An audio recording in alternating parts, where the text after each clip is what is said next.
giới thiệu với các bác chiếc vòi inox 304. Mình có thể tự mua về để thay thế khi chiếc vòi bị hỏng các bác nhé. Ưu điểm của chiếc vòi này, nó có thể xoay được 360 độ, rất là tiện, có thể xoay được dễ dàng 360 độ đấy. Mà chiếc vặn này cũng rất là êm nha các bác nhé, rất là cứng chắc và êm này. Nên khi các bác mua về đấy, chỉ việc tháo ốc vào đây và có thể lắp vào cái của mình rất là tiện này. Đó.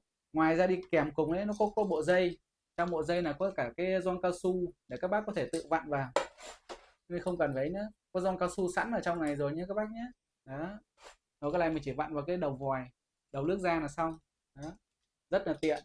Đi kèm là cả một bộ như này luôn các bác nhé, cả một bộ luôn như này, nên ai cũng có thể thay được, chỉ cần vặn là xong. Đây, có cả cái nút trợ lực luôn để mình đưa vào đây mình vặn cho nó rất là chắc chắn. Đó. Nên các bác nào cần thì có thể tham khảo cái bộ này nhé, rất là tiện luôn đấy. Rồi, một bộ.